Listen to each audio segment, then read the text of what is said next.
And Yep. speaking of breathing, I know you're big on mouth taping, correct? Yeah. Can you Yeah. go into that a little bit for those that don't know, because that's something that's really interesting. It's, it's actually the first semi-controversial post I ever did on Instagram. I was sitting in bed and I was chatting to my girlfriend at the time on the phone, and I was on the video call, and I had the True Dark military grade blue blockers on, and I was just like, this looks crazy. And I had the tape on the side of the bed next to me, and after I'd finished the call, I put it on. I was just like, this looks crazy. But the point is, it's so simple. So I did a post on it.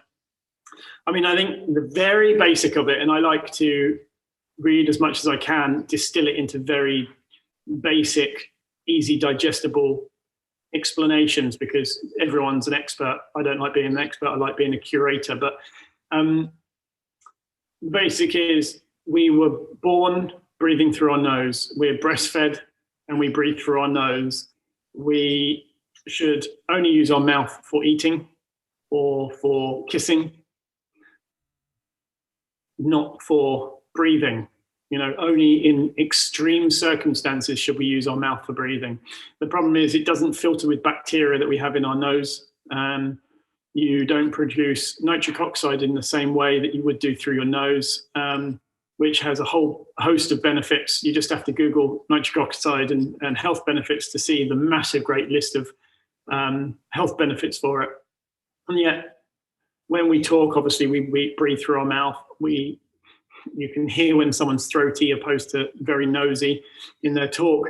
And we become lazy. So not only are we not using our lung capacity properly, we're not using our noses, we're using our mouths, and therefore we're not dealing with our carbon dioxide properly. Therefore, we're under-oxygenated. Now, to talk about beauty clinic method, or should I say Patrick McGowan's book, The Oxygen Advantage, and this is something that really struck a chord with me, is if you overbreathe and you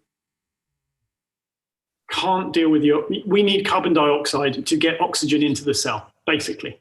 And if we don't hold our breath enough and deal with carbon dioxide properly, we will not get oxygen into the cell. Now, it seems counterintuitive to be able to deal with our carbon dioxide better to have more oxygen, but that's the way it works. So mouth taping, stopping us breathing through our mouth, and nose breathing, and having a slower respiratory rate, and holding our breath for longer so we get used to using our carbon dioxide better and utilizing our oxygen better, means that actually we flourish and we operate as we should do, opposed to being under-oxygenated. Now, to go back to my hyperbaric oxygen, why it worked so well for me is because I'm an overbreather, and not dealing with my carbon dioxide properly, therefore under-oxygenated. And that sounds like a real mishmash tug of war. It is. It absolutely is. So for me, I dropped hyperbaric as much as I was doing it, and I now treat myself with it more from the mind space, and shutting myself off from the outside world. And when I really want a seriously strong nootropic, I stack it with aniracetam and go in the hyperbaric chamber, and I'm super productive for a couple of hours at 1.35 ATA. But I rely on nose breathing and box breathing, and by doing so, I can now trampoline with my mouth taped, whereas before I couldn't. I would trampoline and I would be like, after 30 seconds, now I can trampoline every day if I wish to, with my mouth taped through my nose without panting for air. And that also means that you're better hydrated, because we lose a lot of moisture through our breath, or we don't lose so much through our nose. So again, it's compounded. It's a compounded improvement in health, basically, for doing so, just on that one thing. Absolutely. And to go to your point before, where you had that wonderful sleep after being in the hyperbaric chamber, it is about activating parasympathetic too.